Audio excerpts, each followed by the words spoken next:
الحمد لله نحمده ونستعينه ونستغفره ونؤمن به ونتوكل عليه ونعوذ بالله من شرور أنفسنا ومن سيئات أعمالنا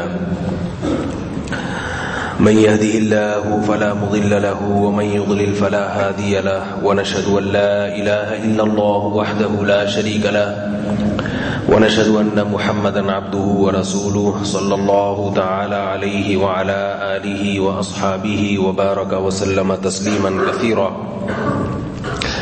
أما بعد فأعوذ بالله من الشيطان الرجيم بسم الله الرحمن الرحيم ومريم ابنة عمران التي أحصنت فرجها فنفخنا فيه من روحنا وصدقت بكلمات ربها وكتبه وكانت من القانتين. کئی ہفتوں سے بلکہ اب تو کئی مہینے ہو گئے ایک ہی آیت پر درس چل رہا ہے. 28ویں پارے کی آخری آیت ہے. اس سورت میں اللہ تعالیٰ نے اس سورت کے آخر میں 4 عورتوں کا تذکرہ کیا ہے. 2 خواتین وہ تھیں جن کی مثال بیان کی گئی کافروں کے لیے، اور 2 مومن خواتین کی مثال بیان کی گئی مسلمان عورتوں کے لیے، بلکہ مسلمان عورتیں مسلمان مرد سب داخل ہیں اس میں. تو ان میں حضرت مریم کا تذکرہ چل رہا تھا. حضرت مریم کے اوصاف چل رہے تھے. اللہ تعالیٰ نے حضرت مریم علیہ السلام کی جو صفات بیان کی ان میں سب سے پہلی صفت کہ عمران کی بیٹی تھی. وہ اس پر تو بیان ہو چکا کہ اونچے خاندان کی تھیں. وہ اونچا خاندان کیسا تھا؟ یسارعون فی الخیرات، نیکیوں میں ایک دوسرے سے پہل کیا کرتے تھے، صدقات و خیرات میں، دعاؤں میں، نمازوں میں. تو اس کی یہ برکات ہوئی ہیں کہ اللہ تعالیٰ نے ان کے خاندان میں نیک لوگ پیدا کیے. تو معلوم یہ ہوا کہ تقوی کی برکت سے اولاد میں نیکی پیدا ہوتی ہے، نیکی ملتی ہے، ٹرانسفر ہوتی ہے. اس پر ایک آیت مجھے یاد آئی، بات تو میں آگے کروں گا لیکن ایک آیت یاد آئی کہ باپ اگر نیک ہو تو اللہ بھی اس کی اولاد کا خیال رکھتے ہیں. سورہ کہف میں حضرت خضر علیہ السلام کا واقعہ ہے کہ اللہ نے حضرت موسیٰ علیہ السلام کو بھیجا حضرت خضر علیہ السلام کے پاس. سنا تو ہوگا نا آپ لوگوں نے، اللہ نے حضرت موسیٰ کو بھیجا حضرت خضر کے پاس. وہ لمبا واقعہ ہے. اس میں ایک واقعہ یہ بھی تھا کہ آپ حضرت خضر علیہ السلام کے ساتھ حضرت موسیٰ علیہ السلام ایک بستی میں گئے.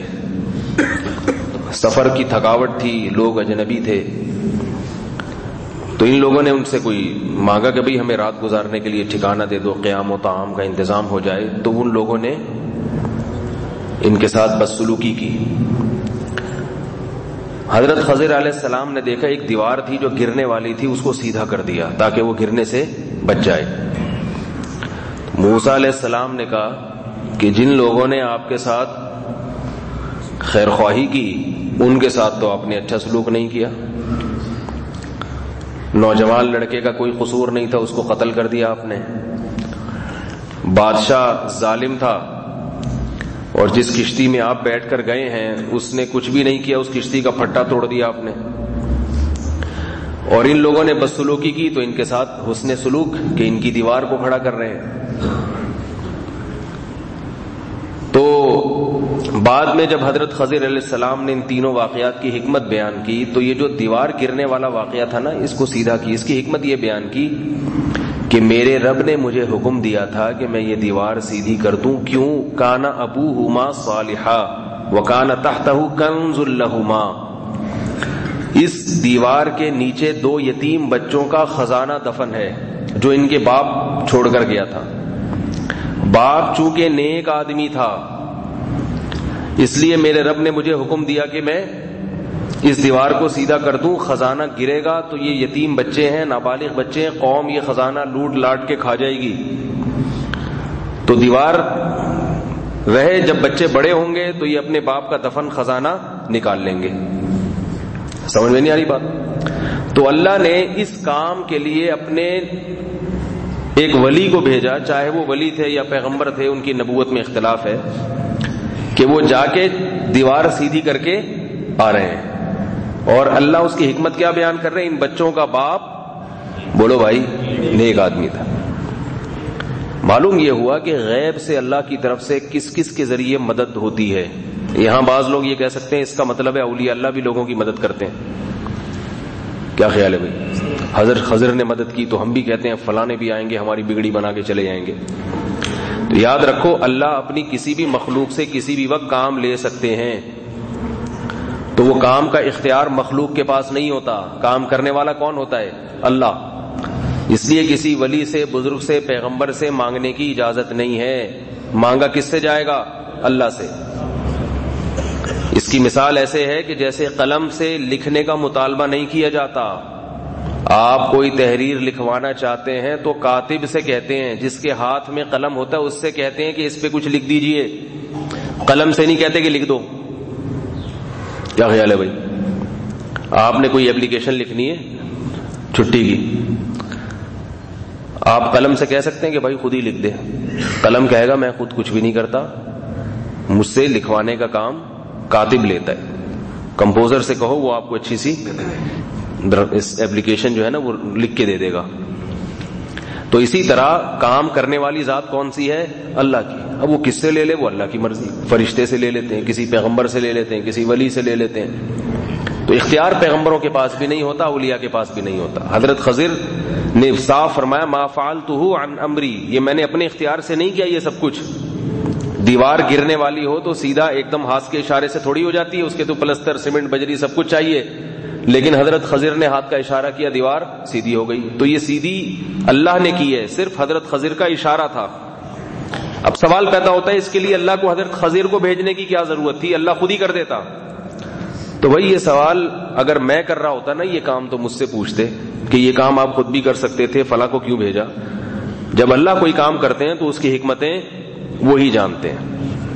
تو اللہ چاہے فرشتوں کے ذریعے بارش برسائے یا ڈائریکٹ کر دے، وہ اللہ کی حکمتیں ہیں۔ تو اللہ تعالیٰ لے لیتے ہیں اپنے نیک بندوں سے بعض دفعہ کسی کی خدمت کا کام۔ یہاں ایک مسئلہ اور بھی سن لیں کہ حضرت خضر کی نبوت میں اختلاف ہے، نبی تھے یا نہیں، لیکن ان کے ولی ہونے میں بہرحال اتفاق ہے۔ اور اگر ان کو نبی مانا جائے تو بھی حضرت موسیٰ سے ان کا اونچا ان کا مقام نہیں تھا۔ یہ بہت علمی نقطے کی بات ہے، اس کو غور سے سمجھیں۔ موسیٰ علیہ السلام کے دور میں حضرت موسیٰ سے افضل کوئی بھی اس روئے زمین پر موجود نہیں تھا، اللہ کے کلیم تھے وہ، اور حضرت خضر کا مقام حضرت موسیٰ سے کم تھا، لیکن اللہ مخلوق کی خدمت کا کام کس سے لے رہے ہیں؟ حضرت خضر سے لے رہے ہیں، موسیٰ علیہ السلام سے اس قسم کی خدمت نہیں لے رہے۔ نہیں آ رہی بات؟ تو حضرت خضر کا مقام اونچا ہونا چاہیے۔ وجہ یہ ہے، اس لیے اونچا نہیں ہے کہ اللہ حضرت موسیٰ سے جس قسم کا کام لے رہے ہیں اس کام کی نوعیت الگ ہے، اور حضرت خضر سے جس قسم کا کام لے رہے ہیں اس کام کی نوعیت الگ ہے۔ خدمت دونوں کر رہے ہیں، مگر ایک کی خدمت نظر آ رہی ہے اور ایک کی خدمت نظر نہیں آ رہی۔ حضرت موسیٰ اللہ کا پیغام اللہ کے بندوں تک پہنچانے کی خدمت کر رہے ہیں۔ کیا خیال ہے بھائی؟ شریعت بتا رہے ہیں یہ حلال ہے، یہ حرام ہے، یہ بھی تو لوگوں کی خدمت ہے نا۔ اور حضرت خضر کیا کر رہے ہیں؟ کشتی ٹوٹنے سے بچا لی، تو ایک بندے کی کشتی کی حفاظت کر لی انہوں نے۔ کیا خیال ہے؟ خضر علیہ السلام کا واقعہ نہیں پتا تو کہاں سے پتا چلے گا؟ ابھی واقعہ چھوڑوں گا تو پھر وہ بیان پورا اس موضوع پہ چلا جائے گا۔ حضرت خضر نے ایک کشتی کو توڑ دیا تاکہ بادشاہ اس کو غصب نہ کرے۔ بادشاہ جو تھا نا اس قوم کا، وہ صحیح سالم کشتی کو غصب کر لیتا تھا۔ تو حضرت خضر علیہ السلام نے ملاح کی کشتی توڑ دی اس نیت سے کہ ٹوٹی ہوئی کشتی کو بادشاہ قبول نہیں کرے گا تو اس غریب آدمی کی کشتی بچ جائے گی۔ ریپیئرنگ تو پہ تو کم خرچہ آتا ہے نا، نئی کشتی خریدنے میں زیادہ خرچہ آئے گا۔ اسی طرح ایک نوجوان کو حضرت خضر نے قتل کر دیا، کیونکہ اللہ نے حضرت خضر کو بتایا کہ یہ بڑا ہو کر اپنے والدین کا نافرمان بنے گا، ان کو ستائے گا، اس کو جان سے مار دو۔ تو ان کے والدین کی خدمت ہو گئی کہ نہیں ہو گئی؟ تو والدین کی خدمت کی، نافرمان اولاد سے بچا لیا، ایک آدمی کی کشتی بچا لی، اور ایک یتیم بچوں کا خزانہ بچا لیا۔ حضرت موسیٰ نے تو یہ کام نہیں کیا۔ لیکن افضل کون ہے؟ بولو نا بھائی، حضرت موسیٰ. حضرت موسیٰ کی خاک کے برابر بھی اس وقت کوئی آدمی نہیں تھا. وہ تو اللہ کے کلیم کوہ طور پہ بلا کے اللہ ہم کلام ہو رہے ہیں. قرآن میں سب سے زیادہ نام جس پیغمبر کا آیا ہے وہ ہے موسیٰ علیہ السلام. ایسا لگتا ہے اللہ کو حضرت موسیٰ سے کوئی خاص محبت ہے. ہر تھوڑی دیر کے بعد قرآن میں حضرت موسیٰ کا تذکرہ آ رہا ہوتا ہے. کیوں؟ اس لیے کہ حضرت موسیٰ سے اللہ جو خدمت لے رہے ہیں وہ کیا ہے؟ اللہ کا پیغام لوگوں تک پہنچانا. جو لوگ دین کی خدمت کر رہے ہیں نا، لوگ ان کو قوم کا خادم سمجھتے ہی نہیں ہیں. تبلیغ والوں کو لوگ سمجھتے ہیں کہ یہ لوگ لوگوں کی خدمت کر رہے ہیں. ہاں، جو آدمی پکوڑے بیچ رہا ہو اس کو لوگ کہتے ہیں یہ لوگوں کی خدمت کر رہا ہے، بھائی پکوڑے بیچ رہے ہیں، تازہ تازہ پکوڑے دستیاب ہیں. اور اس پہ دکان پہ لکھا ہوا بھی ہوتا ہے ہم اپنے کرم فرماؤں کے، وہ کیا ہے؟ ہمارا مقصد قوم کی خدمت ہے، ہمارے تازہ پکوڑے دستیاب ہیں. قوم کی خدمت کے لیے ہر وقت تیار. رشید برگر لکھا ہوتا ہے نا، قوم کی خدمت کے لیے ہماتن تیار. نیچے رشید برگر لکھا ہوگا یا سلیم حلیم والا لکھا ہوگا، کچھ بھی لکھا ہوگا. تو وہ بھی قوم کی خدمت کر رہا ہے. بہرحال ڈاکٹر بھی کر رہے ہیں، انجینئر بھی کر رہے ہیں. ان کو تو سب جھک جھک کے سلام کرتے ہیں. جو بیچارہ دین کی دعوت دے رہا ہے اس کو لوگ سمجھتے ہی نہیں کہ یہ پبلک کی خدمت کر رہا ہے. کہتے ہیں یہ تو کھا رہے ہیں، یہ تو کھا رہے ہیں بیٹھ کے. تو اللہ کی نظر میں اللہ نے اپنے جو پیغمبر تھے موسیٰ علیہ السلام وہ زیادہ افضل تھے، تو ان کے ذمے کام بھی وہی لگایا جو زیادہ افضل کام تھا. اسی طرح علماء جو لوگوں کو مسائل بتاتے ہیں، حلال و حرام کا علم بتاتے ہیں، یہ بھی عوام کی خدمت کر رہے ہیں. لوگوں کے نظریات کی حفاظت کر رہے ہیں، یہ بھی عوام کی خدمت ہے. تو یہ اور لوگوں کو کھانا کھلانا بھی عوام کی خدمت ہے. مگر افضل خدمت کون سی ہے؟ لوگوں کے ایمان اور اعمال کی حفاظت کرنا. اس لیے علماء کی بھی قدر کیا کریں، ان کی بھی عزت کیا کریں کہ وہ زیادہ اہم ترین خدمت کر رہے ہیں. اور اپنے بچوں میں سے ایک آدھ کو عالم بنانے کے لیے مدرسوں میں ڈال دیا کریں کہ بھئی یہ بچہ اس نوعیت کی خدمت کرے گا. ایک آدھ اس لیے کہہ رہا ہوں کہ آج کل ہوتا ہی ایک آدھ ہی ہوتے ہیں. تو اس میں سے اگر ایک پورا نہیں تو آدھا کم از کم. اب 2 ہی بچے ہوئے، اس میں ایک اگر لڑکا ہے تو اس لڑکے کو آدھا آپ کہاں کریں گے؟ مدرسے میں آدھا، یونیورسٹی میں تو وہ آدھا یہ نہیں تھوڑا سا ادھر کب بھی دین کی خدمت کر لے گا، تھوڑی سی بھی وہاں بھی کر لے گا. اور اگر پراپر طریقے سے آپ کے ماشاءاللہ بچے چل رہے ہیں جیسے پہلے ہوا کرتے تھے، سب کے 8 8 6 6 9 9 ہوتے تھے، تو پھر تو کوئی پرابلم نہیں. پھر تو آپ اپنے 2 3 بیٹوں کو دین کے لیے وقف کر سکتے ہیں. ہم لوگ 5 بھائی تھے، ایک کا بچپن میں انتقال ہو گیا تو 4 پھر بھی بچ گئے. تو والد صاحب کہتے تھے ایک آخرت میں اللہ نے انشاءاللہ ہمارے لیے کیا ہو گیا؟ ذخیرہ. تو وہاں بھی تو کچھ کام آئے نا. اور 4 بچ گئے تو 2 کو والد صاحب نے لگا دیا دین پہ، 2 کو لگا دیا دنیا پہ. تو 2 کما بھی رہے ہیں اور 2 ٹوٹی پھوٹی اللہ قبول کر لے خدمت کر رہے ہیں. تو سارا کام ہو گیا کہ نہیں ہو گیا؟ بچے ہی نہیں ہوں گے تو پھر کہاں سے ہوگا سارا کام؟ خیر، تو حضرت موسیٰ علیہ الصلوۃ والسلام نے وہ کیا کیا؟ خضر علیہ السلام کے پاس گئے، پوچھا تم نے دیوار سیدھی کیوں کر دی؟ تو خضر علیہ السلام نے جواب میں فرمایا کہ میں نے اس لیے سیدھی کی ہے کہ رب نے مجھے حکم دیا تھا کہ ان بچوں کے والدین وکانا ابوہما صالحا، ان دونوں بچوں کے والد نیک آدمی تھے. تو کیا پتہ چلتا ہے کہ غیب سے معلوم نہیں کیا کیا اللہ کی طرف سے کن کن ذرائع سے مدد ہو رہی ہوتی ہے اور ہمیں علم نہیں ہوتا. اب وہ بچے تو کبھی بڑے ہو جائیں گے تو ان کو تھوڑی پتا کون دیوار سیدھی کر کے گیا تھا. وہ تو کہیں گے ابا نیک تھے، مولوی تھے، تبلیغ میں ساری زندگی لگا کے چلے گئے، بس اتنا سا خزانہ چھوڑا ہمارے لیے. وہ فلانے کو دیکھو وہ اتنا کما گیا، فلاں کو دیکھو اتنا کما گیا. وہ یہ تھوڑی سوچیں گے کہ یہ جو اتنا سا بچا ہوا ہے یہ کس کی وجہ سے بچا ہوا ہے؟ یہ ابا کی وجہ سے بچا ہوا ہے. ٹھیک ہے نا؟ غیب سے اللہ کی مدد ہوتی ہے. اس لیے یاد رکھو جس آدمی میں اللہ پر اعتماد اور توکل نہیں ہے وہ دین پہ چل ہی نہیں سکتا، کیونکہ وہ ہر وقت کیلکولیٹر لے کے بیٹھا رہے گا کہ داڑھی رکھنے کے بعد میری تنخواہ اتنی ہوئی تھی، داڑھی رکھنے سے پہلے اتنی تھی، داڑھی جب تھی نہیں تھی تو میری جاب اچھی تھی، داڑھی جیسے ہی میں نے رکھی ہے جاب چھوٹ گئی. تو اس کا اللہ پر ایمان ہوگا؟ بولتے کیوں نہیں؟ اللہ پر ایمان ہوگا اس؟ بھئی داڑھی رکھنے سے پہلے ایسی تھی اور داڑھی رکھنے کے بعد میری جاب. اس کو کیا پتا کہ غیب سے جو بہت بڑی آفت آنے والی تھی، ابھی تو آپ کی صرف جاب چھوٹی ہے، ہونا تقدیر معلق میں یہ لکھا ہوا تھا کہ نہ صرف جاب چھوٹے گی بلکہ چترول بھی لگیں گے. ٹھیک ہے نا. ہمارے وہ جامع رشید میں راستے میں ڈاکو بہت تھے, جب پرانے وقت کی بات ہے, وہ سب بالکل جنگل میں تھا کہیں. تو وہ ایک صاحب تھے, وہ جا رہے تھے, تو ان سے ڈاکوؤں نے پرس بھی چھینا, ان کا والیٹ لے کے پیسے بھی نکالے اور تھپڑ بھی لگایا. ٹھیک ٹھاک طریقے سے دھنائی کی ان کی, خام خام میں ویسے ہی. تو وہ مجھے بتا رہے تھے, کہہ رہے یار یہ والیٹ بھی لے لیا, سب کچھ, میری ساری چیزیں لے لی, تو ٹھیک ہے, تھپڑ کیوں مارے مجھے؟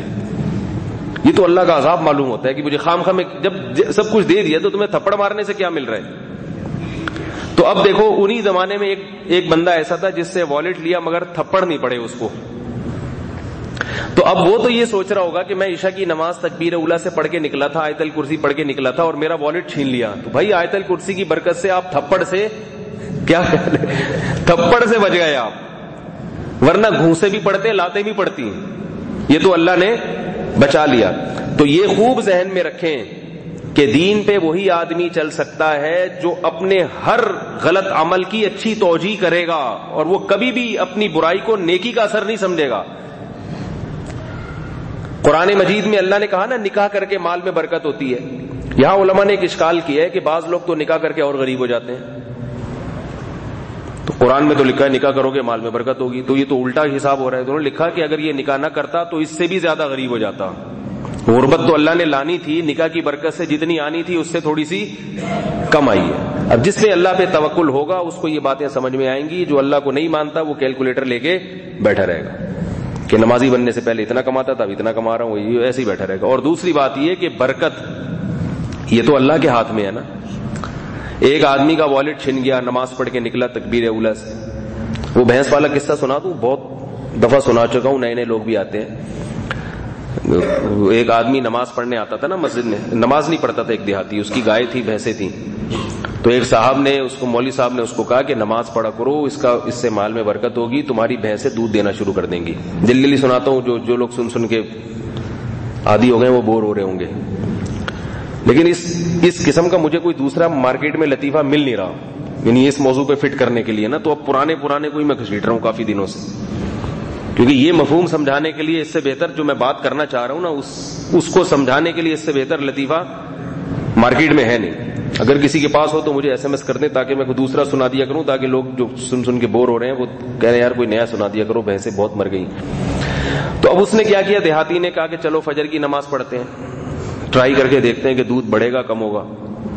فجر پڑی تو بجائے دودھ بڑھنے کے بھینس مر گئی. تو مولوی صاحب کے پاس آیا, آپ نے تو کہا تھا نماز پڑھنے سے رزق میں برکت ہوتی ہے, ادھر تو الٹا بھینس مر گئی. مولوی صاحب نے کہا اللہ تمہیں آزما رہا ہے. تم میں اللہ پہ اعتماد کتنا. اس نے کہا چلو ظہر میں بھی ٹرائی کر کے دیکھتے ہیں. ظہر پڑی تو ایک اور بھینس مر گئی. مولوی صاحب کے پاس آیا, مولوی صاحب نے کہا ابھی آزمائش شروع ہوئی ہے تمہاری, شروع ہوئی, اب ڈبل بچہ دینا شروع کر دیں گی بھینسیں. اثر پڑنے آیا تو کیا ہوا, تھوڑی دیر میں دیکھا ایک کٹا جو ہے نا بھینس کا بچہ وہ بہت زیادہ شور مچا رہا ہے. تو اس کہہ رہے چپ ہو جا, تو خالی 2 نفل کی مار ہے. ٹھیک ہے نا, چپ ہو جا, تو خالی 2 نفل کی مار ہے. تو لوگ کیا کرتے ہیں, نیکی پہ آتے ہیں تجربہ کرنے کے لیے, آ کے دیکھیں کہ رزق میں برکت ہو رہی ہے کہ نہیں ہو رہی. جس کا اللہ پر اعتماد ہوگا وہ کہے گا جب اللہ نے کہہ دیا وَمَن يَتَّقِ اللَّهَ يَجْعَل لَّهُ مَخْرَجًا, جو تقوی اختیار کرے گا اللہ اس کے لیے مصیبت سے نکلنے کا راستہ رکھے گا. بس اللہ نے کہہ دیا وَمَنْ أَصْدَقُ مِنَ اللَّهِ قِيلًا, اللہ سے اچھی کسی کی بات نہیں ہو سکتی. ختم ہو گئی بات. اگر اللہ دکھانا شروع کر دے, دکھا کے نماز پڑھو دیکھو بٹوے میں 10 روپے آ جائیں گے, تو یہ معاملہ اگر شروع ہو جائے پھر تو کوئی کافر بھی ایسا نہیں ہے جو نماز چھوڑ دے. نقشے کچھ اور ہوں گے, حقیقت کچھ اور ہوگی. صدقات سے حدیث میں آتا ہے کہ بلائیں ٹلتی ہیں. صدقات و خیرات سے کیا ہوتا ہے, بلائیں ٹلتی ہیں. تو ٹلنا کسے کہتے ہیں, آنے والی بلائیں پیچھے ہٹ جاتی ہیں. تو آپ کو وہ نظر نہیں آ رہی ہوتی, آپ کہتے ہیں میں تو اتنے صدقہ کر رہا ہوں کچھ بھی نہیں ہو رہا, میری تو پھر بھی ٹانگ ٹوٹ گئی, میرے تو پھر بھی سر پھوٹ گیا, مجھے تو پھر بھی یہ ہو گیا, مجھے تو پھر بھی یہ ہو گیا. بھائی آپ کی ایک ٹانگ ٹوٹی ہے, آپ کی دونوں ٹوٹنی تھی. آپ کی جو حرکتیں تھیں نا جس قسم کی, ان حرکتوں کی وجہ سے ٹوٹنی کتنی چاہیے تھی. آپ جس طرح سے بائک چلاتے ہو, آپ جس طرح سے گاڑی چلاتے ہو, ٹانگیں دونوں ٹوٹنی چاہیے تھی. لیکن چونکہ صبح صدقہ کر کے نکلے تھے تو ایک ٹوٹی ہے, ایک صدقے کی برکت سے باقی رہ گئی.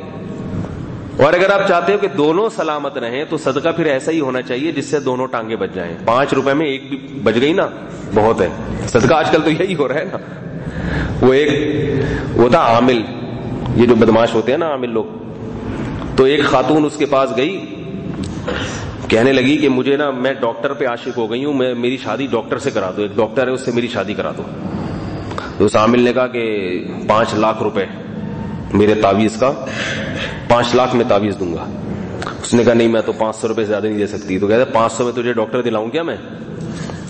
500 روپے میں تو ڈاکٹر نہیں ملے گا بھائی, ٹھیک ہے نا. تو جیسا ریٹ ہوگا اسی حساب سے, یہ تو جھوٹ بولتے ہیں یہ لوگ. تو آپ نے جس قسم کے صدقے کیے ہیں اس قسم کے صدقوں میں ایک ٹانگ بھی اگر بچ گئی تو اللہ کا شکر ادا کریں. دوسری بات یہ کہ لوگ یہ تو دیکھتے ہیں کہ ہم صدقات و خیرات کر رہے ہیں پھر بھی مصیبتیں کیوں آ رہی ہیں, یہ نہیں دیکھتے کہ مصیبتیں لانے والے کام بھی تو بہت سارے کر رہے ہیں. بہت سارے کام ایسے جس سے بلائیں آتی ہیں.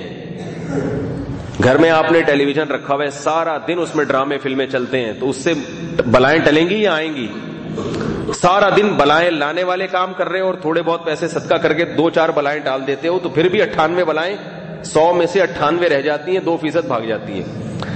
تو اس لیے کبھی کسی نیکی کے کرنے کے بعد اگر کوئی مصیبت آئے تو اللہ کی سے ہرگز بدگمان مت ہو, کیونکہ حدیث میں آتا ہے کہ اللہ تعالیٰ کا ارشاد ہے انا عند ظن عبدی بی, بندہ میرے ساتھ جیسا گمان کرتا ہے میں اس کے ساتھ ویسا معاملہ کرتا ہوں. اگر وہ یہ سمجھے کہ جو ہو رہا ہے اچھا ہو رہا ہے تو پھر اچھا ہی ہوگا, نتائج اچھے نکلیں گے. اور اگر یہ سمجھے کہ میرے ساتھ برا ہو رہا ہے تو پھر اس کے ساتھ نتائج کیا نکلیں گے؟ بعض کام ابھی برے لگتے ہیں نتیجہ اچھا ہوتا ہے اس کا, اور بعض کام ابھی اچھے لگتے ہیں نتائج برے ہوتے ہیں اس کے. تو ہم تو نتیجے کو دیکھنا, اصل تو عقل مند وہ ہے جو نتائج کو دیکھ کے چلے. تو اس لیے میں یہ عرض کر رہا تھا کہ حضرت خضر علیہ السلام نے جو دیوار سیدھی کر دی نا, اس سے کیا پتہ چلتا ہے کہ اللہ تعالیٰ نے کتنا بڑا یعنی مقام رکھا ہے. کہ جس کے بعض لوگوں نے یہاں یہ بھی لکھا ہے, دیکھیں میری عادت ہے کہ قرآن کے ظاہر کے خلاف جب تک کوئی مضبوط دلیل نہ ہو قرآن کو اپنے ظاہر پر رکھنا چاہیے. بعض مفسرین نے یہ لکھا ہے کہ وہ 7ویں پشت میں کوئی ان کے باپ دادے گزرے تھے جو نیک تھے, تو 7ویں پشت میں جو اولاد تھی نا اس کی اللہ نے حفاظت کی ہے. تو قرآن میں ایسا کہیں بھی تذکرہ نہیں ہے, نہ کسی صحیح حدیث میں. تو ابا کا مطلب ابا ہی ہوتا ہے. جیسے بعض لوگوں نے تعویل کی کہ ابراہیم علیہ السلام کے والد کے بارے میں جو آتا ہے نا مشرک تھے, تو بعض نے کہا کہ یہاں والد سے مراد ہے چچا. تو بھائی کیوں مراد ہے چچا؟ ابا کا مطلب تو ابا ہی ہوتا ہے نا, تو خام خام میں کیوں چچا کو مراد لیں؟ کوئی صحیح روایت نہیں ہے اس پہ. اور چھوٹا سا ایک علمی نقطے کی بات یہ بھی بتا دوں کہ خضر علیہ السلام کے بارے میں صوفیہ کرام کا یہ عقیدہ ہے کہ وہ زندہ ہیں. کیا عقیدہ ہے؟ بولتے کیوں نہیں؟ زندہ ہیں. لیکن قرآن و سنت میں ایسی کوئی بات نہیں ملتی. قرآن و سنت سے صرف حضرت عیسیٰ علیہ السلام کی آسمانوں پہ حیات کا ثبوت ملتا ہے, اور کسی کی بھی حیات کا ثبوت نہیں ملتا. باقی انبیاء کرام جو قبروں میں حیات ہیں وہ برزخی حیات کے ساتھ زندہ ہیں, وہ دنیاوی حیات نہیں ہے, وہ برزخی حیات ہے. دنیاوی لحاظ سے تمام انبیاء سوائے حضرت عیسیٰ کے تمام انبیاء دنیاوی لحاظ سے پردہ فرما چکے ہیں. البتہ قبر میں ان کو برزخی حیات ملتی ہے, اور وہ حیات اتنی طاقتور ہوتی ہے کہ اس حیات کا جو برزخی حیات ہے اس کا اس جسم سے تعلق ہوتا ہے, اور کس نوعیت کا تعلق ہے اس کی ہمیں علم نہیں ہے. اس سے زیادہ ہمیں گہرائی میں جانے کی شریعت نے اجازت نہیں دی. لیکن حضرت عیسیٰ علیہ السلام باقاعدہ دنیاوی حیات کے ساتھ زندہ ہیں اور آسمانوں پہ ہیں, قرب قیامت میں تشریف لائیں گے. حضرت عیسیٰ کے علاوہ کسی کے بارے میں یقینی طور پر نہیں کہا جا سکتا. باقی یہ صوفیہ کرام کے جو مشاہدات ہیں, بہت سے نیک بزرگ ایسے گزرے جو یہ کہتے تھے کہ ہمیں خضر علیہ السلام نظر آئے. میں نے سنا ہے کہ حضرت مفتی زرولی صاحب بھی فرماتے ہیں کہ مجھے خضر علیہ السلام نظر آئے. واللہ عالم, کسی سے سنا ہے, یہ خبر صحیح بھی ہو سکتی ہے غلط بھی ہو سکتی ہے. تو اس طرح ہمارے بہت سارے اکابر ہیں جو کہتے ہیں ہم نے خضر کو دیکھا ہے. تو یہ بات یاد رکھیں کہ یہ ان کے اکابر کے اپنے کشف ہیں, اپنے مشاہدات ہیں. تو یہ جو صوفیہ کرام ہوتے ہیں, نیک ہوتے ہیں, ان کے کشف یہ حجت نہیں ہے. بات آ رہی ہے سمجھ؟ اس سے کوئی عقیدہ نہیں بنایا جا سکتا. ہم قرآن و سنت کے پابند ہیں. قرآن و سنت میں کیا ہے کہ عیسیٰ علیہ السلام کی حیات کا تذکرہ ہے, اور کوئی ہمارے پاس قطعی یا صحیح دلیل ایسی نہیں ہے. صوفیہ کے کشف دلیل نہیں ہوتے ہیں, تجربے ہوتے ہیں ان کے, جو صحیح بھی ہو سکتے ہیں اور غلط بھی ہو سکتے ہیں. اس لیے ان کو عقیدہ نہیں بنایا جا سکتا. تو لہذا یہ جو بعض لوگ اس پہ مناظرے کرتے ہیں نا، اگر کسی صوفی صاحب کا یہ دعویٰ ہے کہ مجھے نظر آئے ہیں تو ان کی گستاخی نہ کی جائے، ان کو سمجھا جائے بھائی ہو سکتا ہے ان کو نظر آ گیا ہو۔ صوفیہ کرام کے بعض مکاشف ایسے ہیں جو 100% غلط ہیں، 100% غلط ہیں، حالانکہ وہ جنہوں نے دعوے کیے ہیں نا، جن صوفیہ نے، وہ صوفیہ بہت نیک تھے، عالم بھی تھے، سب کچھ تھا، مگر ان کے دعوے 100% غلط تھے۔ ہم ان کی گستاخی نہیں کر سکتے، ہم کہتے ہیں ان کو چونکہ نظر آیا تو وہ دعویٰ کیا ہے؟ ہمارے ہی اکابر میں بعض حضرات ایسے ہیں جو یہ دعویٰ کر کے دنیا سے گئے ہیں کہ ہم نے جاگتی حالت میں رسول اللہ صلی اللہ علیہ وسلم کو اپنی آنکھوں سے دیکھا ہے۔ ممکن ہے آپ بھی کسی کتاب میں پڑھیں ہمارے فلاں بزرگ نے دعویٰ کیا کہ میں نے جاگتی حالت میں دیکھا ہے۔ یاد رکھو، جاگتی حالت میں نبی صلی اللہ علیہ وسلم کو دیکھنا ناممکن ہے، ناممکن۔ جو بزرگ یہ دعویٰ کرے، ہم ان بزرگ کے بارے میں اچھا گمان رکھتے ہیں کہ ان کو کوئی چیز نظر آئی ہوگی جس سے وہ یہ سمجھے کہ یہ نبی ہیں، لیکن حقیقت میں یہ ممکن نہیں ہے۔ کیوں؟ اس لیے کہ جاگتی حالت میں جب آپ نے نبی کو اپنے سامنے دیکھا تو اس کا مطلب کیا؟ نبی صلی اللہ علیہ وسلم قبر سے تشریف لائے تھے وہاں پہ کیا؟ یہ تو گستاخی ایک نوعیت کی، کیونکہ ان کی نیت گستاخی کی نہیں تھی۔ تو ظاہر ہے نبی صلی اللہ علیہ وسلم تو اپنی قبر اطہر میں ہیں، لوگ وہیں سلام پیش کرتے ہیں، تو ہم یہ کہیں گے کہ ان کے ذہن میں یہ ان کو محسوس ہوا کہ نبی صلی اللہ علیہ وسلم کی کوئی شبیہ ان کو نظر آئی، جس سے یہ کیا سمجھے کہ ہم عین نبی کی زیارت کر رہے ہیں۔ کسی کی شبیہ کی زیارت کر لینا وہ عین پیغمبر کی زیارت نہیں ہوتی۔ بہت مشکل ہے سمجھانا، بات کو بہت مشکل ہے سمجھانا۔ بعض دفعہ انسان خیالاتی دنیا میں ہوتا ہے، اسے کچھ چیزیں نظر آ جاتی ہیں، اور صوفیہ کرام چونکہ ذکر اذکار بہت زیادہ کرتے تھے نا، تو ان کو ایسی چیزیں نظر بھی آ جاتی تھیں، لیکن حقیقت نہیں ہوتی ہے، تو یہ ان کے اپنا تخیل ہوتا ہے۔ ہاں، نبی کے علاوہ اگر کوئی دعویٰ کرتا ہے تو وہ ہم اللہ پہ چھوڑ دیتے ہیں کہ ہو سکتا ہے دیکھا، ہو سکتا ہے نہ دیکھا ہو، ہم کیا کہہ سکتے ہیں۔ علامہ ابن تیمیہ رحمہ اللہ تعالیٰ نے لکھا ہے کہ اگر حضرت خضر علیہ الصلوۃ والسلام زندہ ہیں، میری ملاقات ہوئی تو میں ان سے پوچھوں گا کہ آپ یہاں کیا کر رہے ہیں، آپ کو وہاں ہونا چاہیے تھا، وہاں ہونا چاہیے تھا۔ ہمارے حضرت فرمایا کرتے تھے، اس دور میں رشیا کے خلاف جہاد ہو رہا تھا، فرماتے تھے اگر مجھے حضرت خضر کی زیارت ہوئی تو میں ان سے کہوں گا آپ کو تو کابل میں ہونا چاہیے تھا حضرت۔ یہ اپنے اپنے ذوق ہیں، دونوں طرف ہیں صوفیہ کرام۔ تو لہذا اس میں اصل کیا ہے، جو عقائد کے معاملے میں سیدھا سیدھا قرآن و سنت کو فالو کیا کرو، اور یہ بھی یاد رکھو عقیدے میں تقلید نہیں ہے۔ تقلید فروعی مسائل میں ہوتی ہے، عقائد میں ہم امام ابو حنیفہ کو فالو کرتے ہیں فروعی مسائل میں۔ عقائد کا جو تعلق ہے نا، اس میں کسی مذہب کوئی حنفی شافی نہیں ہوتا، اس میں تو قرآن و سنت کی واضح نصوص ہیں، بس اسی کے ہم پابند ہیں، اس میں اس سے ہٹنا نہیں ہے، جو بالکل واضح نصوص ہے۔ اس میں نہ کوئی دیوبندی ہوتا ہے، نہ بریلوی ہوتا ہے، نہ کوئی اہل حدیث ہوتا ہے۔ عقائد قرآن و سنت نے بیان کر دیے، جیسے بیان کر دیا بس ٹھیک ہے۔ جن عقائد کو بالکل واضح انداز میں بیان کر دیا ان کو اسی طرح فالو کرنا ہے، جن کو واضح انداز میں بیان نہیں کیا ان کے بارے میں توقف کرنا ہے، ختم۔ کتنا آسان مسئلہ کر دیا نا۔ کیا کریں، سمجھے، پولیس بلوانی پڑے گی بات سمجھانے کے لیے۔ کچھ عقائد پیچیدہ ہیں جس میں دو تین رائے ہیں، تو ان کے بارے میں آپ سے سوال ہی نہیں ہوگا۔ تو موٹے موٹے جو اسلام کے بیسک عقائد ہیں بس اسی میں بوجھ بنو۔ اس کے علاوہ آپ، ایک صاحب میرے پاس آئے مناظرہ کرنے علماء دیوبند کے عقیدے کے بارے میں، میں نے کہا مجھ سے میرے عقیدے کے بارے میں مناظرہ کرو بھائی۔ انہوں نے کہا نہیں فلاں نے یہ لکھا ہے تو فلاں نے۔ میں نے کہا علماء دیوبند کے عقائد بھی صحیح ہیں، یہ نہیں کہ غلط ہے وہ، تو ہمیں اس باریکی میں جانے کی ضرورت کیا ہے۔ ایک عرب نے مجھ سے کہا کہ دیوبندیوں کے عقائد غلط ہیں۔ میں نے کہا کیوں غلط ہیں؟ اس نے کہا ایک کتاب چھپی ہے دیوبندیوں کے عقائد کے بارے میں، اس میں سب لکھا ہوا ہے وہ غلط ہے۔ میں نے کہا کتاب کی میں بیٹھا ہوا ہوں نا آپ کے سامنے، مجھ سے پوچھو نا کون سا عقیدہ غلط ہے مجھے بتاؤ بھائی۔ تو اس نے پھر مجھ سے عقیدے پوچھنا شروع کیے، یہ اس بارے میں کیا عقیدہ، میں نے بتایا تو اس کا بھی وہی عقیدہ تھا۔ اس بارے میں کیا عقیدہ، میں نے بتایا کہ وہ ہمارا بھی یہی ہے۔ تو پھر کہا اختلاف کا ہے، میں نے کہا اختلاف کتابوں میں نہیں ہوتا، کتابوں میں جو ہے نا، کتابوں سے تو پیچید پتہ نہیں کسی کی بات کا کیا کیا مطلب نکال کے۔ ایک بتایا نا، ایک صاحب میرے پاس آئے کہنے لگے کہ دیوبندی قبر پرست ہوتے ہیں۔ میں نے کہا کیوں بھائی؟ کہہ رہے ہیں وہ فلاں کتاب کے صفحہ نمبر فلاں پہ لکھا ہوا ہے وہ قبروں پہ جانا چاہیے۔ میں نے کہا آج تک جاتے ہوئے دیکھا کسی کو؟ مجھے دیکھا کبھی قبر پہ جاتے ہوئے؟ اور تبلیغی جماعت والوں کو دیکھا کبھی؟ ایسا تو بہت ہے، تبلیغ والے گئے جو قبر پہ سجدہ کر رہے ہیں اس کو اٹھا کے لے آئے، سروزہ لگوا دیا، کہہ رہے وہ لکھا۔ میں نے کہا لکھے ہوئے کو چھوڑو، جب نظر آ رہا ہے اس کے بارے میں بتاؤ۔ لکھے ہوئے تو پتہ نہیں کس نے کیا لکھا، اب کس کے پاس اتنا دماغ ہے۔ میں نے کہا ہمارے جتنے اکابر ہیں ان کی قبروں کو جا کے دیکھ لو، آپ کو ایک بالش سے اونچی نظر نہیں آئیں گی, کوئی سجدہ کرتا ہوا, کوئی طواف کرتا ہوا نظر نہیں آئے گا. تو یہ اس لیے یاد رکھو, اب علم کو پیچیدہ نہ بنایا کریں. جو تحریریں ہیں نا ان سے لوگ پتہ نہیں کیا بنا دیتے ہیں. ایک بات یاد رکھیں, جو آدمی پھنستا ہے نا اس زمانے میں, وہ تحریری مناظرے پہ آتا ہے. میں ایک دفعہ طلاق کے مسئلے میں کسی عالم کے پاس گیا, وہ 3 طلاق کو ایک کہتے تھے. فتویٰ دیا تو میں نے فتویٰ دیا 3 ہو گئی ہیں. تو اب وہ لوگ کنفیوز ہو گئے, وہ کہہ رہے ہیں 3 ہو گئی, وہ کہہ رہے ہیں 1 ہو گئے. تو میں نے کہا مجھے لے جاؤ ان کے دارالفتہ میں لے جاؤ, ان کے بڑے مفتی صاحب سے ملوا دو. تو انہوں نے کہا ہاں آ جائیں. میں گیا جب ان کے پاس, تو میں نے اس موضوع پر بات کی. میں نے کہا حضرت کوئی اس بارے میں حدیث ہو؟ انہوں نے حدیث پیش کر دی. میں نے کہا یہ حدیث کا تو یہ مطلب نہیں, یہ مطلب ہے, اور اس پہ دلیل دی. 2-3 دفعہ جب بات چیت ہوئی تو انہوں نے کہا کہ دیکھیں جو آپ کے دلائل ہیں نا لکھ کے دیں. میں نے کہا ہاں ہم لکھ کے دیں, پھر آپ اس کا جواب لکھ کے دیں, پھر ہم اس جواب کا جواب لکھ کے دیں. یہ بیٹھے ہوئے ہم فالتو کام کے لیے. کہہ رہے نہیں اس میں میری پوری تحقیق سامنے کی. میں نے کہا آپ کو پوری تحقیق تھی تو آپ نے فتویٰ دیا ہے نا.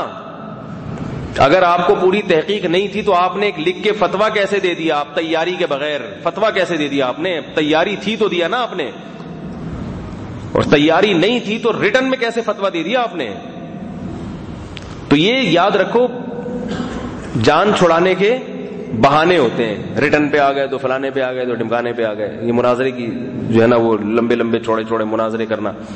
تو گل ویلے دی تے پھل موسم دا, وہ مثال ہے نا, گل ویلے دی تے پھل موسم دا. موقع کی بات کیا کریں, مختصر بات کیا کریں. تو کوئی بھی اس طرح آئے نا علماء دیوبند کے عقائد پہ بات کرے, بولے بھائی میں علماء دیوبند کی اتباع کرنے والا آدمی, مجھ سے پوچھو کون سا عقیدہ ہمارا غلط ہے, مجھ سے پوچھو. میں کتاب کے بجائے میں ان کی چلتی پھرتی ایک عقائد کا میں پرچار کر رہا ہوں, تو مجھ سے پوچھو نا کون سا. اور یہ بھی یاد رکھیں کہ ہر آدمی اپنے آپ کو جو علماء دیوبند کی طرف منسوب کرتا ہے وہ اس کا اہل نہیں ہوتا کہ اپنے آپ کو منسوب کرے. بہت سے لوگ علماء دیوبند کے نام پہ دکانیں بھی چلا رہے ہیں. سمجھ رہے نہیں بات؟ ہمارے اکابر بعض عقائد میں اتنے متشدد نہیں تھے, لیکن بعض لوگوں نے مدعی سست گواہ چست والا معاملہ کر کے اتنا تشدد پیدا کر دیا کہ اس پہ وہ کفر کے فتوے لگاتے پھرتے ہیں ایک دوسرے پہ. تو اس لیے ہم نے اپنے بزرگوں ہی سے یہ بات سنی ہے کہ عقائد کے معاملے میں زیادہ گہرائی میں مت جایا کرو. اتنا عقیدہ کافی ہے کہ اللہ کتنے اللہ؟ ایک اللہ. اللہ کے سوا کوئی حاجت روا مشکل کشا نہیں ہے. سمجھ میں آ رہی ہے بات؟ اور تقدیر پر ہمارا ایمان ہے, وہ ایمان مفصل, ایمان مجمل ہے نا. ابے آمنت باللہ وملائکتہ وکتبہ ورسلہ والیوم الآخر نہیں پڑھا آپ لوگوں نے, بچپن میں پڑھ کے بلایا ہوگا. پہلے تو نکاح میں دولہا کو یہ یاد کرایا جاتا تاکہ وہ اسلام قبول کرے, بعد میں اس کی شادی ہو. تو ایمان مفصل, ایمان مجمل, بس یہ کافی ہے. اس سے زیادہ کس نے کیا لکھا, کون سی تحریر میں کیا ہے, اس میں جانے کی چندہ ضرورت نہیں ہے. لوگ پھر گہرائیوں میں گھستے ہیں کہ وہ کچھ بھی پڑھنے کی ضرورت نہیں ہے. آپ سے قبر میں سوال ہی نہیں ہوگا کہ علماء دیوبند کے عقائد کیا تھے, اور گرین والوں کے کیا تھے, وائٹ والوں کے کیا تھے, ٹانگے چوڑی والوں کے کیا تھے, پتلی والوں کے کیا تھے. اس بارے میں قیامت کے دن آپ سے سوال نہیں ہوگا. اللہ آپ سے پوچھے گا کہ توحید کا من ربک, تمہارا رب کون ہے. تو کیا جواب دو گے؟ کسی کتاب کو دیکھو کہ میں کتاب کے صفحہ نمبر حاشیے میں فلانے حاشیے پہ لکھا ہوا ہے, کیا جواب دو گے؟ بولو بھائی اللہ ہے. گرین والا بھی یہ جواب دے گا, وائٹ والا بھی یہ جواب دے گا, زور سے امین والا بھی. اور اگلا سوال اللہ کریں گے. اگر آپ اس جواب میں سچے ہوئے تو پھر اس بارے میں اگلا سوال نہیں ہوگا. اور اگر سچے نہیں ہوئے نا, جھوٹ موٹ بول دیا, تو اللہ کہے گا جب پالنے والا میں تھا تو پھر یا رسول اللہ مدد کیوں کہتے تھے. یہ تو بیان بدل رہے ہو آج. بہت مشکل ہے سمجھانا, کیا کریں یار. جب آپ کہیں گے خبر میں جواب میں اللہ پوچھے گا نا تمہارا رب کون ہے, معبود کون ہے, تو آپ کیا کہیں گے؟ بول لو یار, میرے سامنے نہیں بول رہے, فرشتے کے سامنے کہاں سے بولو گے؟ کیا بولو گے؟ اللہ. تو اللہ پھر فرشتہ اگلا سوال کیا پوچھے گا؟ فرشتہ اگلا سوال پوچھے گا جب میں معبود تھا تو الہ کسے کہتے ہیں؟ حاجت روا اور مشکل کشا. تو فرشتہ پوچھے گا پھر یا علی مدد کیوں کہا, یا رسول اللہ مدد کیوں کہا. تو پھر وہ جواب دینا جو ہم لوگ کو دے کے خاموش ہو جاتے ہو. وہ پھر آپ پتہ کیا جواب دو گے؟ جو اس طرح کے یعنی دعوے کرتے ہیں یا رسول اللہ مدد, یا علی مدد, وہ کہیں گے کہ اے اللہ اصل تو ہی تھا, عطائی تھے وہ, تو نے ان کو سارے اختیارات دیے ہوئے تھے, لہذا ہم ہم ان سے بھی مانگتے تھے، تجھ سے بھی مانگتے تھے. تو اللہ کہے گا پھر اس کا مطلب یہ ہوا کہ عبادت ان کی بھی کرتے تھے اور میری بھی کرتے تھے. تو آپ کہیں گے اللہ میں تو مانگتا تھا ان سے، عبادت تھوڑی کرتا تھا. کیا خیال ہے؟ تو فرشتہ کہے گا کیا تم نے یہ نہیں پڑھا تھا ایاک نعبد و ایاک نستعین، تیری ہی عبادت کرتے ہیں، مدد صرف تجھی سے مانگتے ہیں. اور الدعاء مخ العبادہ، حدیث میں آتا ہے دعا عبادت کا مغز ہے، سب سے بڑی عبادت ہی دعا ہے. تو جب یہ کر لیا تو اب کیا رہ گیا؟ اب کیا رہ گیا کرنے کو؟ تو ان باتوں کے قبر میں اگر آپ کے پاس وہی جواب ہو جو آپ ہمیں فیس بک پہ اور ادھر یوٹیوب پہ جواب دیتے رہتے ہیں تو پھر ٹھیک ہے، لیکن قبر میں اس قسم کی شرارت چلے گی نہیں. فرشتہ کہے گا الہ کا مطلب الہی ہوتا ہے، اس کا کوئی اور مطلب نہیں ہے. اس پہ ایک چھوٹا سا چٹکلا یاد آ رہا ہے، سنا دوں. بعض لوگ قبر میں جا کے بھی جو ہے نا کوشش کرتے ہیں فرشتوں کو دائیں بائیں کریں. اس پہ ایک کیا ہوا، کہتے ہیں کہ 3 آدمی قبر میں گئے نا، اکٹھے ہی دفن ہو گئے. تو فرشتہ آیا پوچھنے لگا کہ تمہارا نام کیا ہے؟ ایک نے بتایا کہ میرا نام ہے اخلاص خان. تو اس نے کہا اچھا پھر سورہ اخلاص سناؤ تمہاری بخشش ہو جائے گی. اس نے سنا دی قل واللہ احد اللہ الصمد لم یلد ولم یولد ولم یکن له کفوا احد. تمہارا نام کیا؟ اس نے کہا فاتحہ خان. چلو سورہ فاتحہ سنا دی. تیسرے کا نام تھا یاسین خان. اس نے کہا میں تو پکڑا گیا بھائی، سورہ یاسین کون سنائے گا، مجھے تو یاد نہیں ہے. تو اس سے پوچھا تمہارا نام کیا ہے؟ اس نے کہا ویسے نام تو یاسین خان ہے لیکن پیار سے کوثر خان کہتے ہیں لوگ. نام کیا ہے؟ نام تو یاسین خان ہے لیکن لوگ پیار سے کوثر خان کہتے ہیں. تو اللہ کیا سوال پوچھے گا؟ پہلا سوال من ربک. پھر نبی صلی اللہ علیہ وسلم کے بارے میں سوال ہوگا، یہ کون ہے؟ یہ کون ہے؟ آپ صلی اللہ علیہ وسلم کی یا تو صورت مثالیہ پیش کی جائے گی یا کیا ہوگا، اللہ ہی بہتر جانتا ہے. تو آپ کا عقیدہ کیا ہوگا؟ خاتم النبیین، اللہ کے رسول ہیں اور آخری نبی ہیں. اس طرح بنیادی عقائد ہے. تقدیر پر ایمان ہے، عقائد کا سوال سب سے پہلے ہوگا اور اعمال میں نماز کا سوال سب سے پہلے ہوگا. تو تقدیر پر ایمان ہے کہ سب کچھ پہلے سے لکھا ہوا ہے، جو ہو رہا ہے اسی کے حساب مطابق ہو رہا ہے. جنت ہے، جہنم ہے، اتنا کافی ہے. اس سے زیادہ آپ کو اگر نہیں بھی پتا ہو تو جتنا جاہل رہو اتنا اچھا اس زمانے میں. خام خامے پیچیدگیوں میں جا کے معلومات میں گھس کے پتہ نہیں کون کون سے عقائد مارکیٹ میں لے کر آ رہے ہیں. اللہ کا ہاتھ ہے، یہ بھی آج کل عرب میں، سعودی عرب میں بہت چل رہا ہے. ید کا مطلب کیا ہے؟ چھوڑو، یہ اللہ نے اپنے لیے ہاتھ کا لفظ استعمال کیا، ہم نہیں جانتے اس کا کیا مطلب. لہو یدن، اللہ نے کہا کہ ہاتھ ہے تو ہمیں نہیں پتا ہے اس کی کیفیت ہمیں معلوم نہیں.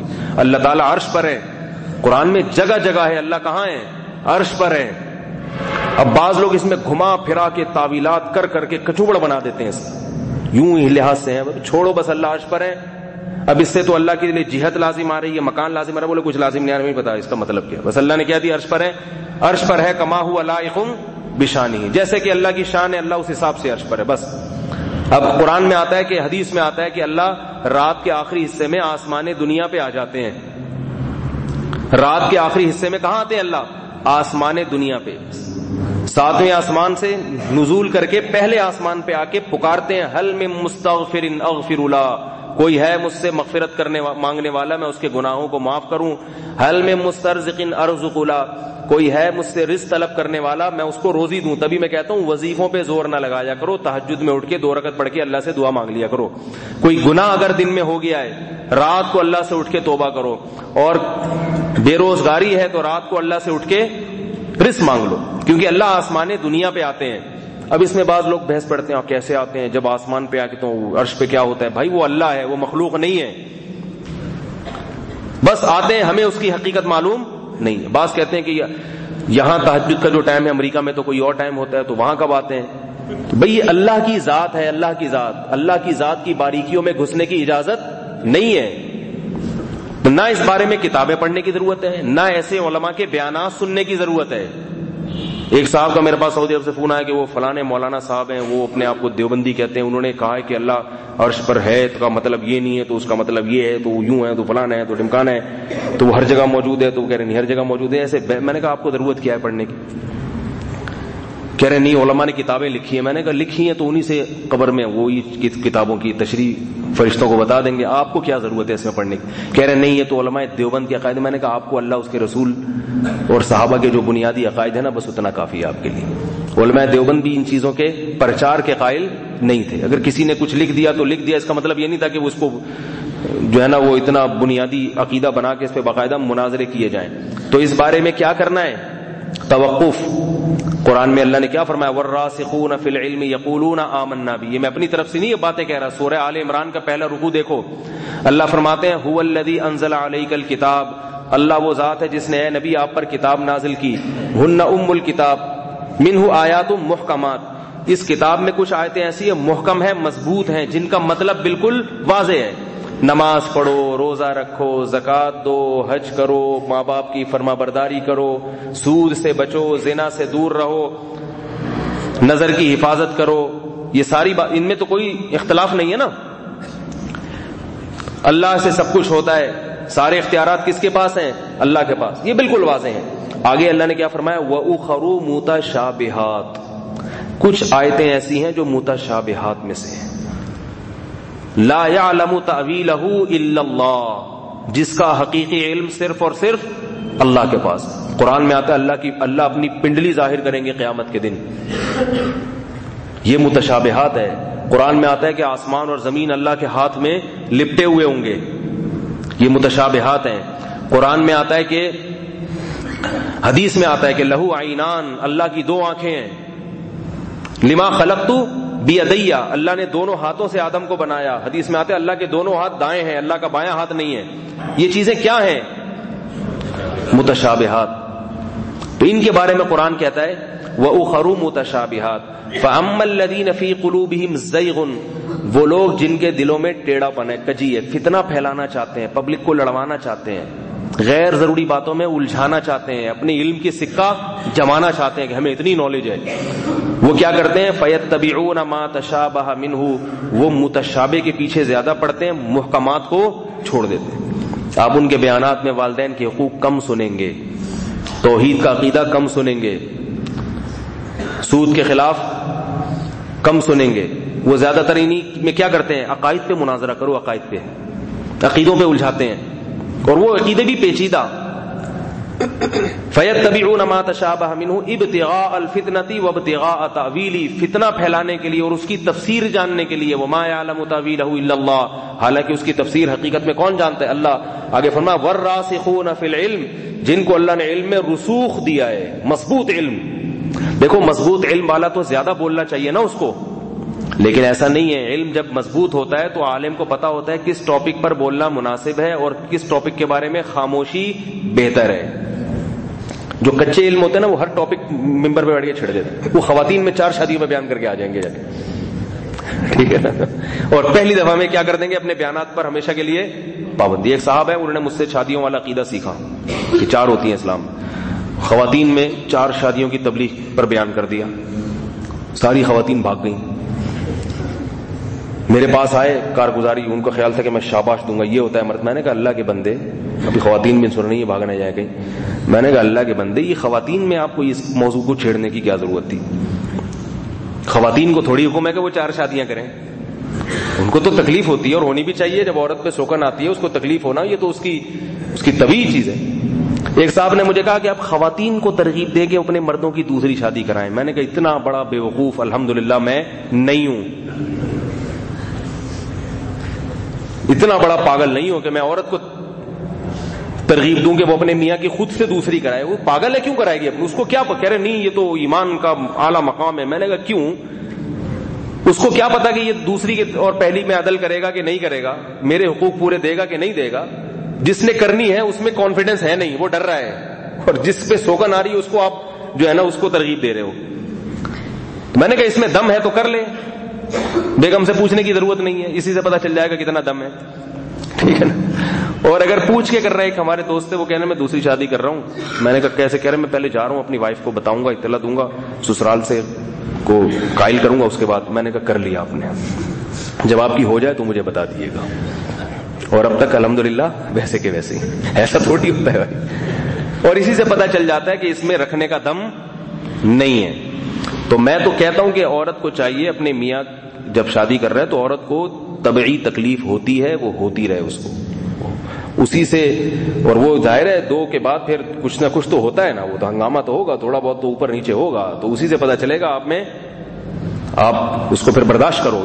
یہ جہاد ہے, یہ مزے تھوڑی ہیں, جہاد ہے بھائی یہ. ہاں میں ان عورتوں کو ضرور ترغیب دیتا ہوں جن کی شادی نہیں ہوئی یا جو کنواری ہیں یا مطلقہ ہیں کہ بھائی کسی نالائق کی اکلوتی بیوی بننے سے بہتر ہے کسی لائق کی دوسری بن جاؤ, کیونکہ خواتین پوری زندگی گزار دیتی ہیں کسی ہم پلہ اچھے آدمی کے انتظار میں. بھائی پوری زندگی پوری جوانی برباد کرنے سے بہتر نہیں ہے کہ کسی کی دوسری بن کے جو ہے نا کم از کم شوہر کی نعمت تو حاصل کرو. ان خواتین کو میں ترغیب دیتا ہوں دوسری بیوی بن جاؤ, اس کی میں ترغیب دیتا ہوں. لیکن جو بنی ہوئی ہے اس کو یہ نہیں کہتا کہ اپنے میاؤں کی دوسری کرا دے.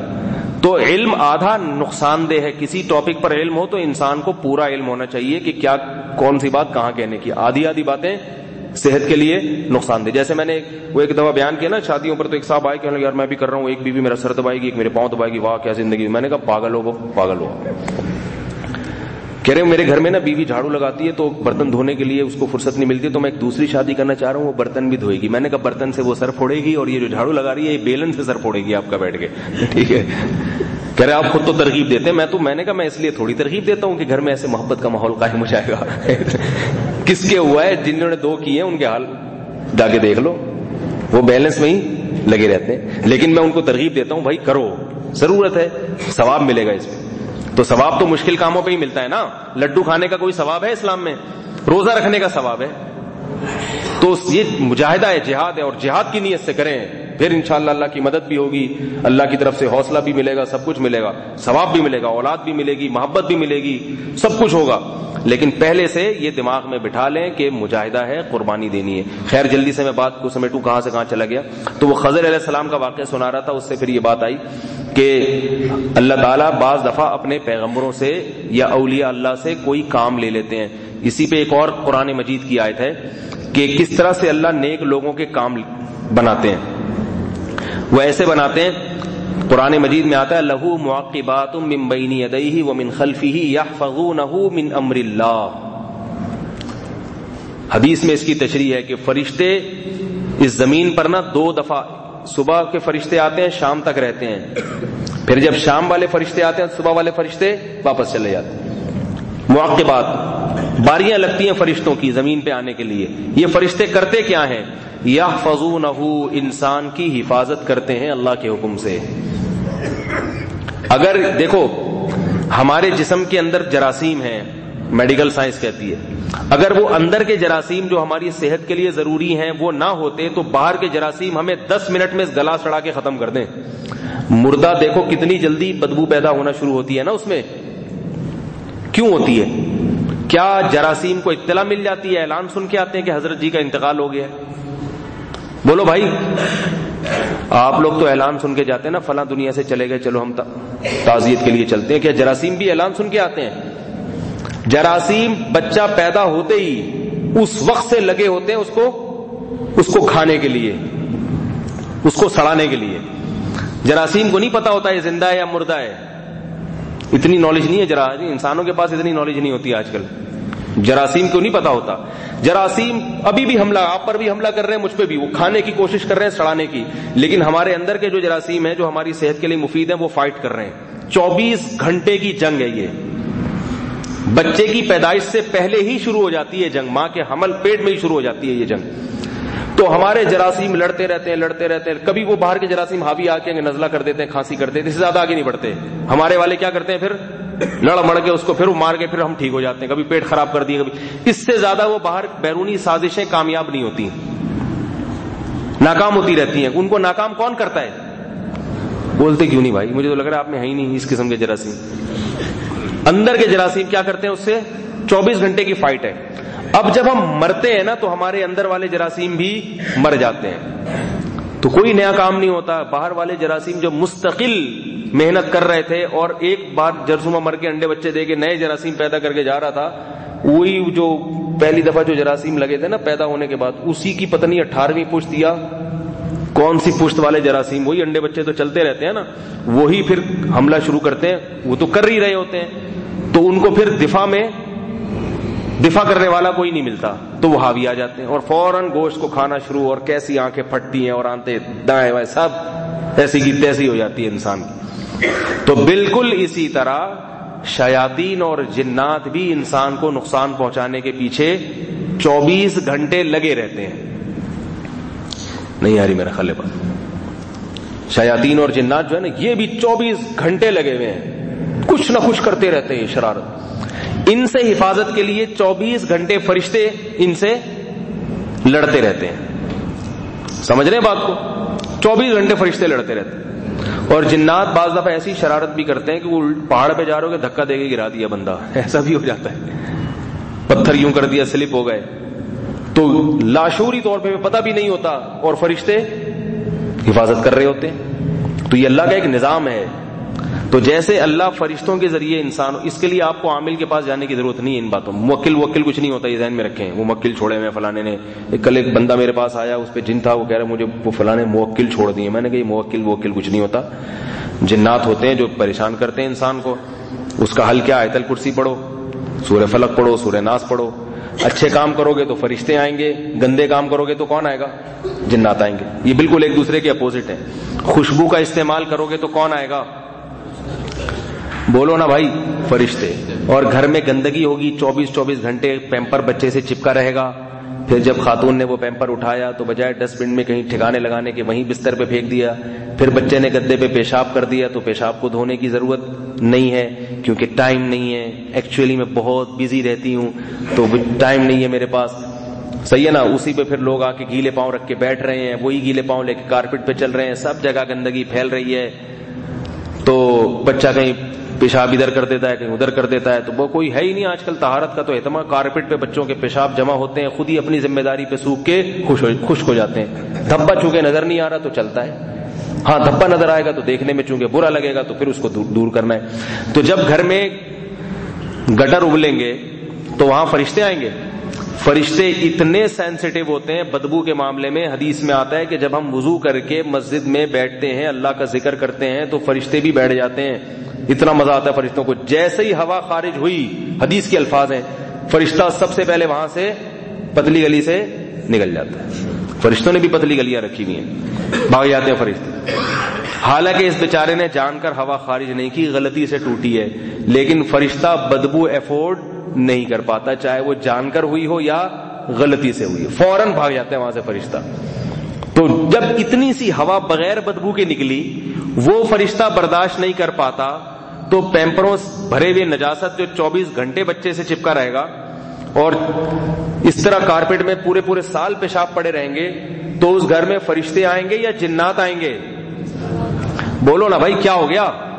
تو چڑیلیں تو آئیں گی نا اس گھر میں، پھر کبھی وہاں بابا بیٹھا ہوا نظر آئے گا، کبھی ادھر بھوت نظر آئے گا، یہ تو ہوگا گھر کے اندر۔ اور غسل جنابت بھی نہیں کرتے لوگ، سستی کرتے ہیں، سردیوں میں صبح غسل ہی نہیں کرتے، کہتے پڑے رہو، ایسے ہی پڑے رہو، سارا اسی سے آفس چلے جائیں گے، گوروں والا حساب کتاب، ایسی گندگی شروع ہو گئی۔ طہارت کا اہتمام نہیں ہے، دانت بھی گندے، اوپر سے چمکے ہوتے ہیں، اوپر سے چمک رہے ہوتے ہیں۔ تو جنات اوپر سے نہیں دیکھتے، وہ بغلیں جھانکتے ہیں، جن بڑا ہوشیار ہے۔ تو پھر کون آئے گا؟ بولو نا بھائی، جنات آئیں گے۔ تو اس کا حل کیا ہے؟ گھروں میں طہارت کا اہتمام ہو، فرشتے آئیں گے۔ پھر تلاوت سے فرشتے تلاوت بڑے شوق سے سنتے ہیں، گھر میں تلاوت ہوگی، خوشبو کی دھونی ہوگی، یہ ساری چیزیں ہوں گی تو فرشتے آئیں گے۔ تو آپ کو ان چیزوں سے خود بخود جان چھوڑ جائے گی، اور اگر نہیں ہے تو پھر لگے رہو ان میں، کوئی کبھی کیا آ رہا ہے کبھی کیا آ رہا ہے۔ تو میں حضرت مریم علیہ السلام کی وہ بات بتا کے بس جلدی سے ختم کرتا ہوں۔ اللہ نے حضرت مریم کی پہلی صفت کیا بیان کی؟ ایک نیک باپ کی بیٹی تھی۔ باپ کی نیکی کی وجہ سے اس خاندان میں اللہ نے کس کو پیدا کیا؟ حضرت مریم۔ باپ بھی نیک، ماں بھی نیک۔ ماں نے منت مانی تھی، اللہ میرا بیٹا پیدا ہوا، دین کے لیے وقف کر دوں گی، تو اللہ نے بیٹی دے دی، مگر ایسی بیٹی دی جو لاکھوں بیٹوں سے افضل تھی۔ تو پہلا سبق ہمیں یہ ملا کہ اگر گھر میں دینداری ہوگی تو اولاد پر اس کے اثرات جائیں گے۔ دوسرا سبق کیا ملا کہ اللہ نے حضرت مریم کی یہ صفت بیان کی ہے کہ احسنت فرجہا، اپنی عفت اور پاک دامنی کی حفاظت کی. اس پر میں تفصیل سے بیان کر چکا ہوں. عورت کی زینت صرف اور صرف اس کے شوہر کے لیے، کسی مرد سے تعلق نہ رکھے وہ. اور تیسری اللہ نے صفت بیان کی وصدقت بکلمات ربها وکتبه، کہ اپنے رب کے کلمات اور کتابوں کی تصدیق کی. یعنی اس زمانے میں شریعت کا جو حکم آیا سامنے بلا چونو چرا اس کو تسلیم کر لیا، اس میں عیب نہیں نکالا. آج ہماری خواتین کتنے عیب نکالتی ہیں، پردے کو کمائے گا کیوں. اور گھروں میں جو ماحول خراب ہو رہا ہے زیادہ تر جو رسومات ہو رہی ہے ناجائز، وہ خواتین کی. بارات کا کھانا ہے وہ خواتین کی وجہ سے مرد غلام بن جاتے ہیں. جہیز کی رسم عورتوں کی وجہ سے مرد عورت کے غلام بن جاتے ہیں ایسے موقع پہ. اور پتہ نہیں کیا کیا بیٹیوں پہ سختی نہیں کرتے نماز کے معاملے میں، لباس کے معاملے میں. اس معاملے میں کس کے غلام بن جاتے ہیں؟ بیوی. ہاف سلیوز بیگم صاحبہ لے آئی بچیوں کے لیے اور اسکرٹ لے آئی ہیں اور چھوٹے چھوٹے کپڑے ان کے لڑکوں میں، وہ بچی کھیل رہی ہے، باپ کو غیرت آتی ہے وہ منع کرتا ہے تو بیگم صاحبہ کباب میں ہڈی بن جاتی ہیں. وہ کیا کہتی ہیں؟ آپ بہت تنگ نظر ہو، اتنا ابھی تو بچی ہے، ابھی تو یہ ہے، تو ابھی تو وہ ہے. تو بھائی اللہ تو کہہ رہے ہیں کہ حضرت مریم میں عفت اور پاک دامنی تھی، تو عورت میں تو عفت اور پاک دامنی مرد سے زیادہ ہونی چاہیے. اسے اپنی بچی کو پورا لباس پہنانے کی فکر مرد سے زیادہ ہونی چاہیے. اسے تو چاہیے کہ میاں سے بولے کہ یہ بچیوں کے کپڑے لے کر آئے ہو، لگتا ایسا ہے کہ بچوں کے لے کر آئے ہو، لڑکوں کے لائے ہو. لڑکیوں کو ایسے کپڑے نہیں پہنائے جاتے، لڑکیوں کو پورے کپڑے پہنائے جاتے ہیں. تھوڑی عمر زیادہ ہو تو اسکارف کے بغیر ان کو نہیں نکلنے دیا جاتا. تو یہ صفات ہوں گی تو پھر اللہ کے محبوب لوگوں میں شامل ہوں گے. اور آخری صفت اللہ نے جو بیان کی وَكَانَتْ مِنَ الْقَانِتِينَ، عبادت بہت زیادہ کیا کرتی تھی. آج ہمارے دیکھو مرد مصروف ہوتے ہیں سارا دن گھر سے باہر، خواتین اتنی مصروف نہیں ہوتی. میں نے پچھلی دفعہ بتایا تھا آج کل خواتین کی معذرت کے ساتھ مصروفیت کیا ہے، بتایا تھا نا. وہ واشنگ مشین سے کپڑے نکال کے یوں کر کے لٹکائے تو کیا ہوا، کمر میں چک آ گئی. ٹھیک، سب ایسی نہیں ہوتی بھائی. تو آج کل مشینی دور ہے، ہر چیز مشین سے ہو رہی ہے. تو اب خواتین کو گھروں میں فرصت زیادہ مل گئی ہے، اور بچے ویسے بھی نہیں ہو رہے، ایک آدھ بچہ ہوتا ہے. تو پہلے زمانے میں تو اتنا 8 بچے پال رہی ہیں، پھر سارے کام اپنے ہاتھ سے کر رہی ہیں. اب خواتین کیا ہو گئی ہیں؟ فارغ. اب فراغت سے فائدہ اٹھانا. میں یہ نہیں کہہ رہا کہ آپ ان سے مشینیں چھین لیں، آپ وہ تو مشینی دور ہے، سارے کام مشین سے ہو رہے ہیں، تو ٹھیک ہے آپ ان کو وہ تمام مشینیں دیں. میں تو کہہ رہا ہوں آٹا پینا گندنا، آٹے گندنے کی مشین لا کے دے دیں آپ. بلکہ آپ اگر ریڈی میڈ کھانا لا سکتے ہیں وہ دے دیں آپ. سعودی عرب میں تو گھر میں کھانا پکتا ہی نہیں ہے، دسترخوان بھی ریڈی میڈ، وہ پلاسٹک کے برتن بچھائے یوں لپیٹا ڈسٹ بن میں ڈال دی، تو کوئی کام ہی نہیں ہوتا. وہاں کی خواتین کا ایک کام ہے، ہر وقت بیوٹی پارلر میں بیٹھی رہتی ہیں، بس 24 گھنٹے یہ کام ہے ان کا. تو اچھا ہے اگر اللہ نے کسی کو مالی وسعت دی ہے تو نہ کرے کام، لیکن پھر دوسرے کاموں کی طرف توجہ دے، کیونکہ آرام طلبی سے صحت خراب ہوتی ہے. ایک تو گھر میں آج کل ضروری ہے کہ گھر میں کوئی نہ ایکسرسائز کی مشین خواتین کو ضرور لا کے دے دیا کرے. اگر اللہ نے مالی گنجائش دی ہے تھوڑا سا وہیں ہل لیں گی، تھوڑا بہت چل لیں گی، ٹھیک ہے نا. یہ ضروری ہے، ورنہ موٹاپا آتا ہے، بیماریاں آتی ہیں بہت زیادہ. اور دوسرا عبادت، روزے رکھیں. روزہ رکھنے سے کولیسٹرول لیول کم ہوتا ہے، غیر ضروری چربی ختم ہوتی ہے. روزہ اتنا مفید ہے صحت کے لیے کہ اگر میں صرف روزے پر ایک بیان کروں نا تو 2-3 گھنٹے چاہیے کہ صرف صحت کو کتنا فائدہ ہوتا ہے روزہ رکھنے. تو خواتین کے لیے روزہ رکھنا آسان ہے. اور رات کی عبادت، تہجد 4 رکعتیں 6 رکعتیں پڑھ لیں، دعائیں مانگ لیں، تو اسی میں ایکسرسائز کافی ہو جائے گی. تو اس سے کیا ہوگا، گھر کے کام کاج سے فرصت ملی تو اللہ عبادت کا کام لے لے گا. تو اس کی اتنی فضیلت ہے کہ اللہ حضرت مریم کو بے موسم پھل دیتے تھے ان کی عبادت کی وجہ سے. اس میں اللہ نے اشارہ دے دیا کہ ایسے کام بناؤں گا جن کے کامیابی کا کوئی نقشہ موجود نہیں ہوگا، بگڑے ہوئے کام بننا شروع ہو جائیں گے. جو عورت عبادت کرے گی تو اللہ ایسے کام اس کے بنائیں گے جن کاموں کے ہونے کا اسباب کے دنیا میں امکان ہی نہیں تھا. ایسے ایسے کام ہو جائیں گے ان کے، کیونکہ اللہ حضرت مریم کو بے موسم پھل کھلا رہے، تو اس کا مطلب یہ نہیں کہ ہر ایک کو بے موسم پھل کھلاؤں گا، بلکہ ایسا کام کروں گا جس کی کوئی سائنٹیفک لاجک نہیں ہوگی. ایسے کام کروں گا، تم کہو گے یہ کیسے ہو گیا، اللہ وہ کام کر دے گا تم. تو نیک لوگوں کے ساتھ اللہ کے یہ حالات ہوتے ہیں. اللہ تعالیٰ ہم سب کو سمجھنے کی عمل کی توفیق عطا فرمائے. اگلے ہفتے پھر انشاءاللہ ہم کون سی سورت شروع کر رہے ہیں؟ 27واں پارہ شروع کریں گے. کسی نے سوال پوچھا، کسی نے اپنی زندگی میں اپنے مرحوم بیٹے کے بیٹے کے لیے وصیت کی تھی، بچے کی عمر اس وقت 12 سال تھی، کہ ان کے مکانوں میں سے ایک مکان اس بچے کو دے دینا، وراثت میں اس بچے کا حصہ ہوگا۔ یہ جن صاحب نے اپنے پوتے کے لیے وصیت کی، اگر ان کے بیٹے زندہ ہیں تو پھر پوتا وارث نہیں ہوتا، اور وارث نہیں ہے تو اس کے لیے وصیت جائز ہے، اپنے وارث کے لیے وصیت جائز نہیں ہے۔ تو جن کا انتقال ہوا اگر ان کے زندہ بیٹے موجود ہیں، مرنے کے وقت موجود تھے، تو میت کا اپنے پوتے کے لیے وصیت کرنا جائز ہو گیا۔ وصیت انہوں نے کی ایک مکان کی، تو مکان اگر 1/3 وراثت کے اندر اندر آ رہا ہے تو ہوگا، اگر 1/3 سے زیادہ ہو رہا ہے تو 1/3 تک دیں گے، اس سے زیادہ دینا جائز نہیں ہے۔ فرضوں میں صورتوں کی ترتیب بدل جائے، یعنی پہلی رکعت میں جو صورت پڑھی ہے دوسری میں اس کے بعد کی صورت پڑھنے کوئی سجدہ سا واجب نہیں ہے، فرضوں میں ترتیب سے پڑھنا چاہیے، اگر کبھی خلاف ترتیب ہو جائے تو بھی جائز ہے، سب کا ایک ہی حکم ہے، وتر ہے، نفل سب میں۔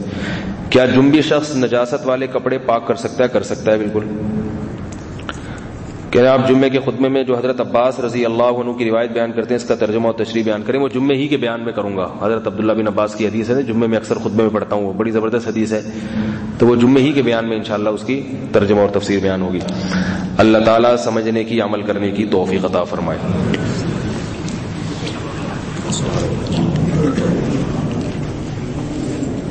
اور